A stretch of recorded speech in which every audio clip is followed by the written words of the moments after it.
அனைத்து வாராகி பக்தி மண்டலி பக்தர்களுக்கும் மற்றும் பஞ்சமி வழிபாட்டு மக்களுக்கும் என்னோட பணிவான வணக்கங்கள்.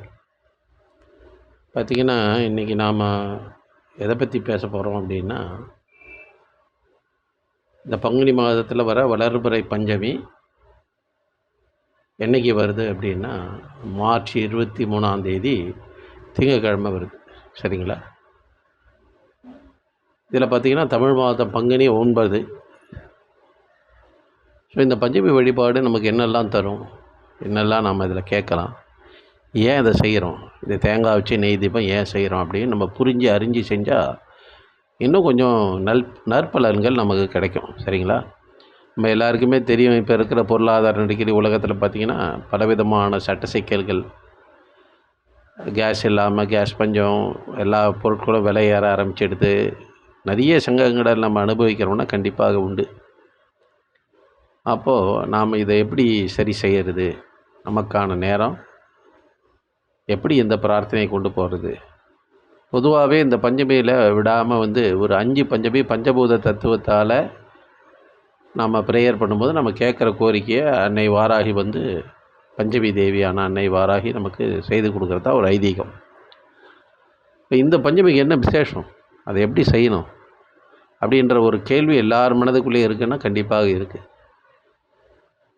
இப்போ பார்த்திங்கன்னா தமிழ் மாதத்தில் இது 9 பங்குனி 9 வருது. இது மாத கடைசி பங்குனி மாதம், இந்த வருஷத்தோட கடைசி மாதம். சரிங்களா? இந்த வருஷத்தோட கடைசி மாதத்தில் பொதுவாகவே நம்ம வழிபாடு செய்கிறது, அன்னைக்கு ஒரு நன்றி சொல்கிறது, ஒரு தத்துவ ரீதியான பழக்கங்கள் உண்டு. தமிழ் 9 வருதுனால அங்கே செவ்வாய் பகவான் அதுக்குள்ளே வந்துடுறார். சரிங்களா? ஆங்கிலம் 23 கூட்டினா 5, அங்கே பார்த்திங்கன்னா புதன் பகவானும் உள்ளே சேர்ந்துடுறார். சரிங்களா? வர்றது திங்கக்கிழமையில் வர்றதுனால இதில் சந்திர பகவானும் சேர்ந்துடுறார். இப்போ 3 கிரகம் உள்ளே வந்துவிட்டா, நட்சத்திரம்னு பார்த்திங்கன்னா அன்றைக்கி கிருத்திகை நட்சத்திரம். கிருத்திகை நட்சத்திரத்துக்கு யார் அதிபதினா சூரிய பகவான் தான். இப்போ கிருத்திகை நட்சத்திரத்தில் வர பஞ்சமி வரும்போது சூரிய பகவான் அதுக்குள்ளே இணையிறார். சரிங்களா? அப்போ பாக்கி இந்த சனி, ராகு, கேது, குரு இவங்களாம் இருக்காங்களே, அவங்களாம் எங்கே வந்தாங்க அப்படின்னா, ஒரு தேங்காய் தீபம் ஏற்றும் போது நம்ம தேங்காவோட ஓடு இருக்குது பார்த்திங்களா, அது கடினமாக இருக்கிறதுனால தான், அதுதான் சனீஸ்வர பகவான். சனீஸ்வர பகவானோட நிழல் கிரகம் யாருன்னா ராகு கேது. அதை உடைக்கும் போது அது 2ஆக பிரிஞ்சதுன்னா அது ராகு கேதுவாக மாறிடுது. அதனால தான் நம்ம பஞ்சமியில் தேங்காய் உடைச்சி தேங்காய் தீபம் போடும்போது நமக்கு அதில் பலன் கிடைக்குதுன்னா கிடைக்குது. ஏன்னா ஒரு மனிதனுக்கு இந்த 3 கிரகம்தான் உச்சக்கட்ட தடையை கொடுக்கும். சனீஸ்வர பகவான், ராகு, கேது. ஏன்னா இவங்களாக தான் நம்ம கர்ம வினைக்கு ஏற்றா போல், நாம் எண்ணங்கள் செயல்களுக்கு ஏற்றா போல் பலனை கொடுக்கக்கூடிய 3 கிரகங்கள். அதனால தான் நாம் விநாயகருக்கு பார்த்திங்கன்னா சதுரக்காய் போட்டால் நம்ம கஷ்டம்லாம் தீரும், துன்பம்லாம் தீரும்னு சொல்கிற தத்துவம் இதனால தான். இப்போ இந்த தத்துவத்தை நம்ம புரிஞ்சு செய்யும்போது இன்னும் அது ரொம்ப எப்படி சொல்கிறது, அறிவார்த்தமாகவும் இருக்கும், ஒரு சயின்டிஃபிக்காகவும் இருக்கும். சரிங்களா? இப்போ பார்த்திங்கன்னா இந்த சனி, ராகு, கேது அதில் வந்துடுறாரு. இப்போ நாம் அதில் என்ன ஊற்றுறோம், நெய் ஊற்றுறோம், சுத்த நெய். நெய் யாருக்கு இதுன்னா குருவுக்கு அதிபதியானது நெய். சரிங்களா?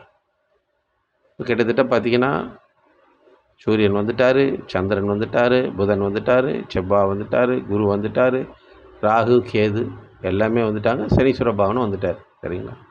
இப்போ இன்னும் ஒரே ஒரு கிரகம் மிஸ்ஸிங், அது எதுன்னா சுக்கிரன். அப்போ அதை எப்படி அந்த பஞ்சமி பூஜையில் கொண்டு வருதுன்னா, இந்த பஞ்சமிக்கு நீங்கள் வரும்போது உங்கள்கிட்ட ஏதாவது ஒரு இனிப்பு பண்டம், சர்க்கரை, இப்போ ஒரு லைக் எப்படி சொல்கிறதுன்னா ஒரு தேன் மிட்டாயோ இல்லை ஒரு பர்பியோ இல்லை ஏதாவது ஒரு இனிப்பு, இல்லை நம்ம எப்படி சொல்கிறது, ஒரு ஏதோ இனிப்பு சம்மந்தமான ஒரு விஷயம், எதுவுமே இல்லைனா ஒரு வெள்ளைக்கட்டி, ஆமாம், இல்லை துளி சர்க்கரை,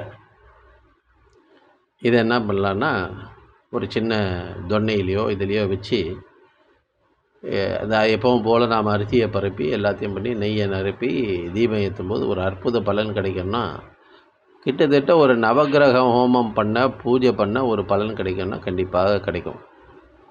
இந்த பஞ்சமி இதில் பார்த்திங்கன்னா பஞ்சபூத தத்துவங்களும் ஒரு சீராக ஆக்கிறதுக்கு தான் இந்த வழிபாடு. இந்த பஞ்சபூத தத்துவம் ஒரு மனிதனை இயக்கிச்சுன்னா மனிதனுக்கு நோய் கிடையாது, அவன் ஆரோக்கியமாக இருக்கலாம். அவனுக்கான செல்வம் தடை இல்லாமல் தானாக வந்து சேரும்னா வந்து சேரும். சரிங்களா? அதுக்காக தான் இந்த பஞ்சமியில் இந்த தேங்காய் வழிபாடு, தேங்காய் தீப வழிபாடுன்னு கொண்டு வந்தது. நிறைய பேர் அறியாமையில் என்ன பண்ணுறோம், அதில் இழுப்பெண்ணெய் ஊற்றுறோம், அதை ஊற்றுறோம். அவங்கவுங்களுக்கு தெரிஞ்ச எண்ணெயை ஊற்றி செய்கிறாங்க. ஆனால் நம்ம ஆலயத்தில் அதில் அலோவ் பண்ணுறதில்ல.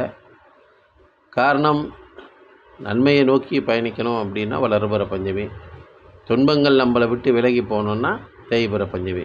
அப்படி இந்த வளர்பிற பஞ்சமியில் நாம் என்ன செய்கிறோன்றதை புரிஞ்சு அறிஞ்சு பிரார்த்தனையை கண்டிப்பாக செய்ய வேண்டிய கட்டாயத்தில் நாம் இருக்கோம்னா அந்த நிலைக்கு தான் தள்ளப்பட்டிருக்கோம். அதே நேரத்தில் நீங்கள் உங்களுக்கான பிரார்த்தனை, இப்போ அடுத்து பார்த்திங்கன்னா லீவ் வந்துடும். லீவ் முடிஞ்ச உடனே எக்ஸாம் ஃபீஸு அது இதுன்னு ஏகப்பட்ட செலவினங்கள் வந்துடும். அதுக்கான பிரார்த்தனை இப்போவே நாம் ஆரம்பித்தா தான் அடுத்த பசங்க ரிசல்ட் இருக்குது, எவ்வளோ விஷயங்கள் இருக்குது. சரிங்களா? கோரிக்கைன்னு பார்த்திங்கன்னா மனித வாழ்க்கையில் பிரார்த்தனையில் கோரிக்கை இல்லாத பிரார்த்தனையே கிடையாது. ஆமாம், இந்த அற்புத நாளை நாம் மிஸ் பண்ணிட்டோன்னா மறுபடியும் இப்படி ஒரு சான்ஸ் கிடைக்குமானா எனக்கு தெரிஞ்சு ஒரு சில நேரங்களில் கிடைக்கிறதில்ல. அப்போ ஏதாவது ஒரு 5-6 கிரகம் இயங்கும், பாக்கி இருக்கிற கிரகம்லாம் இப்போ நவகிரகமும் இதுக்குள்ளே இந்த வாட்டி அடக்கமாக இருக்குன்னா அடக்கமாக இருக்குது. சரிங்களா? அதனால் தயவு செய்து இந்த வளர்பிற பஞ்சமிக்கு தேவை இருக்கவங்க, தேவை இல்லாதவங்க, வேண்டுதல் இருக்கும், வேண்டுதல் இல்லாதவங்க ஏன் அதை செய்யணும்னா இந்த உலகம் வந்து ஒரு சிக்கலான சூழ்நிலையை நோக்கி போகுது.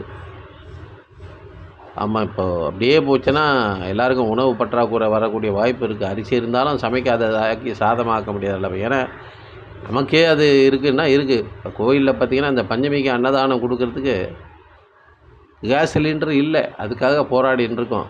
ஆனால் ஏதாவது ஒரு நிலையில் ஏதாவது இதெல்லாம் தாண்டி வந்து செய்வோம்னா கண்டிப்பாக செய்து முடிக்கக்கூடிய வரம் கிருபை வந்து அந்த அன்னைக்கிட்ட இருக்குது. சோதனை இல்லாத வாழ்க்கையே கிடையாது. அது இறைவனாக இருந்தாலும் சரி, அது மனிதனாக இருந்தாலும் சரி, அதோட கீழ்நிலையில் இருக்கிற மிருகங்களாக சரி, எல்லாருக்கும் சோதனையும் உண்டு, சாதனையும் உண்டு. அந்த சோதனையெல்லாம் தாண்டி சாதனை பண்ணினா மட்டும்தான் ஜெயிக்க முடியும். சரிங்களா? எல்லாருக்கும் கிரக தோஷங்கள் இல்லாத மனிதன் இருக்கானா? எல்லாருக்கும் இருக்க தான் செய்யுது. கிரகத்தை வென்றவை யாருமே கிடையாது. கிரகத்தை வெல்லக்கூடிய அற்புத பயிற்சிகள் எல்லாம் ஒரு சில பேர் நீங்கள் பயன்படுத்தின்னு இருக்கீங்க. அது நம்ம சொல்லி கொடுத்து நடந்து பல பேருக்கு அது நன்மை தருதுன்னா தருது. சரிங்களா? அது அப்பாற்பட்ட விஷயம். ஆனால் பொதுவாக நாம் பேசும்போது ஒரு ஒரு எப்படி சொல்கிறது, எதுவுமே இல்லாத ஒரு சாதாரண மனுஷன், ஒரு அஞ்ஞான நிலையில் இருக்கிறவன் இந்த எளிமையான இந்த விஷயத்தை பயன்படுத்தும் போது அவனுக்கு எல்லா வளமும் எல்லா நலமும் கிடைக்கிறதா அன்னை வாராகியோட ஆசீர்வாதம் ரொம்ப அற்புதமாக அன்றைக்கி வேலை செய்யும். அதனால் இந்த பஞ்சமி வழிபாட்டில் இப்போ பார்த்திங்கன்னா நாம் பஞ்சபூத தத்துவத்தில் கிட்டத்தட்ட இது 4வது பஞ்சமின்னு நினைக்கிறேன். நம்ம எல்லாமே வந்து 5 வகைகளாக பிரசாதங்களை வச்சு 5 விஷயமாக செய்து, ஆமாம், 5 சுமங்கலிக்கு தானம் கொடுக்குற ஒரு பழக்கம் இருக்குது. அதில் 1-2 பேர் விடாமல் கிட்டத்தட்ட 3 பஞ்சமி முடிஞ்சாச்சு. இது 4வது பஞ்சமி. இன்னொரு ஒரு பஞ்சமி இருக்குது. சரிங்களா? அது 4வது பஞ்சமி வரும்போதே நமக்கு அதோடைய எப்படி சொல்கிறது, கிரக ரீதியான துன்பங்கள் வருதுன்னா வரதான் செய்யுது. இருந்தாலும் அதை தாண்டி செய்கிறது தான் சாதனை. சரிங்களா? ஏதாவது ஒரு நிலையில் எப்படியாவது ஒரு விஷயத்தை பண்ணி முடிக்கணும்னு ஒரு குறிக்கோளோடு இறைவனை நோக்கி நகரும்போது இது வகையில் நடத்தி கொடுப்பார். அதனால் அவசியம் எல்லோரும் இந்த பஞ்சமியில் விடாமல் உங்கள் பிரார்த்தனையை உங்களுக்காகவும் இந்த லோகத்துக்காகவும், ஏன் அப்படின்னா நான் ஒருத்தன் பல காலமாக இந்த ஒரு விஷயத்துக்காக போராடி ஓஞ்சி போயிட்டேன்னு சொல்லலாம். ஆமாம், முடியல. கொரோனா காலத்தில் பார்த்திங்கன்னா 2 மகா சுதர்ஷன யாகம் பண்ணதுக்கு கிட்டத்தட்ட எங்கள் குடும்பத்தோடு சேர்த்து ஒரு 1.5 மாத காலம் ரொம்ப கடினமாக உழைச்சோம் அதுக்காக. இல்லை, இன்றைக்கி அந்த உலகம் வளமாக இருக்கிறதுக்கு நாமும் ஒரு கருவியாக இருந்துக்கணும்னா அது ஒரு சந்தோஷம்தான். ஆனால் எல்லாத்தையும் நான் மாற்றினேன்னு சொல்ல முடியாது. நாம் கேளுங்கள் கொடுக்கப்படும், தட்டுங்கள் திறக்கப்படும். என் கூட இருந்து எல்லாரும் பயணித்தாங்க அந்த நேரத்தில். பொருள் உதவி பண்ணி எல்லாம் பண்ணி எல்லாரும் பண்ணவங்களுக்கு நான் என்றைக்குமே அந்த நன்றி கடனை மறக்க மாட்டேன். ஏன் அப்படின்னா இந்த பிரபஞ்சம் அவங்களுக்கான ஒரு இடத்த கொடுத்துருக்கோம். இந்த பிரபஞ்சம் அவங்களுக்கான ஒரு வழியை கொடுக்கும். எந்த நிலையில் எப்பேற்பட்ட நெருக்கடி காலங்களிலும் இந்த பிரபஞ்சம் அவங்களுக்கு ஏதாவது ஒரு வகையில் உதவியை கண்டிப்பாக செய்யும். ஏன்னா நாம் சுற்றுச்சூழலால் நம்ம இருக்கிற இயற்கையோடு ஒன்றி வாழும்போது, இந்த பஞ்சபூத தத்துவத்தோடு ஒன்றி வாழும்போது இதெல்லாம் நமக்கு நன்மை செய்யணும்னா கண்டிப்பாக நன்மையை மட்டுமே செய்யும். கிரகங்களை தாண்டி இந்த பஞ்சபூதம் நமக்கு உதவி செய்யணும், கண்டிப்பாக உதவி செய்யும். அப்போ நாம் இந்த பஞ்சபூதத்தை கரெக்டாக வச்சுக்கிறதுக்கு ஒரு கருவி தான் இந்த தேங்காய் தீபம். காஸ்மிக்கில் இருக்கிற எனர்ஜியை வந்து ஒரு பாசிட்டிவாக வைக்கிறதுக்கு ஒரு நிறைந்த முழு மனதோடு செய்யும்போது அது ரொம்ப அற்புத சக்தியாக இருக்கும். ஆமாம், அதனால் இந்த பஞ்சமி வழிபாடு வந்து சிறப்பான முறையில் எல்லாரும் பிரார்த்தனை பண்ணி கூட்டு பிரார்த்தனை இந்த உலகம் அமைதி பெறணும், எல்லாருக்கும் எல்லா நன்மையும் கிடைக்கணும். முதல்ல ஹெல்த்து, அப்புறம் வெல்த்து, இந்த 2 விஷயமும் நல்லா கேளுங்க. இறைவன்கிட்ட கண்டிப்பாக எல்லாருக்கும் கொடுப்பார். இறைவன் எந்த நாளும் தன்னுடைய குழந்தைகளுக்கு கேட்டதை தாண்டி தான் கொடுப்பார். சில தத்துவங்களில் பகவான்கிட்ட நம்ம பிரார்த்தனை வச்சால் இப்போ எல்லாத்தையும் நீயே பார்த்துக்கோ அப்படின்ற சரணாகதி தத்துவத்திலையும் போகலாம், தவறில்லை.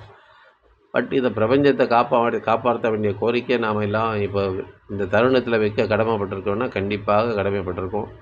இனி வர காலங்கள் ரொம்ப சோதனையாக இருக்குமோன்னு ஒரு பயம் இருக்க தான் செய்யுது எல்லாருக்கும். அதனால் எல்லோரும் இணைந்து இந்த பஞ்சமி தேவியான இப்போ நம்மக்கிட்ட பார்த்திங்கன்னா துர்கா, லக்ஷ்மி, சரஸ்வதியா, ராஜராஜேஸ்வரி, ராஜமாதங்கி, அக்ஷய மகாபாராகி 3 பேர் இணைஞ்சு ஒரு திரிகோணத்தில் இருந்து பரிபாலனம் பண்ணி மக்களுக்கு எல்லாம் வந்து அவங்க தேவைகளை பூர்த்தி செஞ்சிட்ருக்காங்கன்னா அதில் எந்தவித எல்லளவும் மாற்றமில்லாத ஒரு செயல்.